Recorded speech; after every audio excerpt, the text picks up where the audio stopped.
Well, hi, everybody.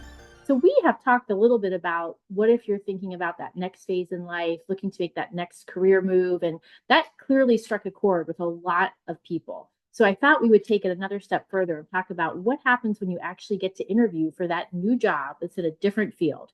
As usual, we're going to do 3 tips. All right, the first one, we've already talked about this. Highlight your transferable skills. So in a prior video, we talked about the fact, write down what are those transferable skills, knowledge, and attitudes that you've got. So now's your chance. You've got to highlight them. You've got to be able to show how they're applicable to this new job. So what was in that job description? What were the words used? What are examples that you can give that show how you dealt with something in your old job and how you can use that knowledge, skills, or attitude in your new job?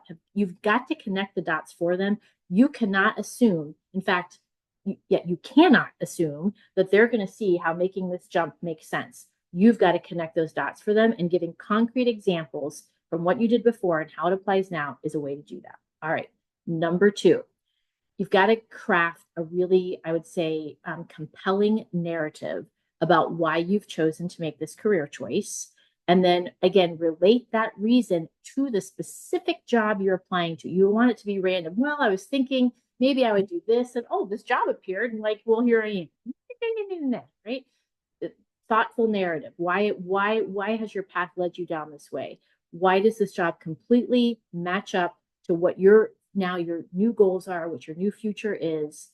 Must be purposeful. Again, you must connect the dots. Don't count on them to connect the dots. You connect that dots. You create that narrative. Number 3, really keep thinking about your growth mindset and your adaptability. So what do people like? They like to see that you can deal with challenges. So I think it's really, really good. There might be thinking in their mind, how is she going to adapt to this new environment where things are not going to be like they were in her previous place? It's kind of some different problems, different issues. So what you want to show is in your new job that adaptability is one of your traits. It doesn't matter. You are adaptable. You have that growth mindset. So are there some examples you can think about in your current job where you had to adapt to change, adapt to a new skill, a new request, a new person, whatever the case might be? How did you have to adapt? That shows them that you have the capability of being able to adapt. So highlight that. Also highlight if you have, remember all the stuff we talked about is coming back. If you have taken any certifications, if you've done any, whatever, reading, other skills, training programs to try and prepare yourself for this new role, certainly highlight for them. Of course, it's going to be on your CV, but now you get to speak about it. And there's nothing better than having someone speak to that in their own words. Goes so much better than what's written on a CV, right? And then also, I think it's time to remind people as well, gently, that having a diverse background makes for a much more well-rounded employee. And we know that diversity of thought, of all kinds of diversity, help teams make better decisions. That's actually in the literature.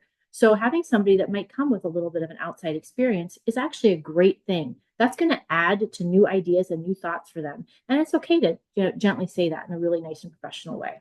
All right. So you're at the interview. You got the interview. You're going to highlight those transferable skills.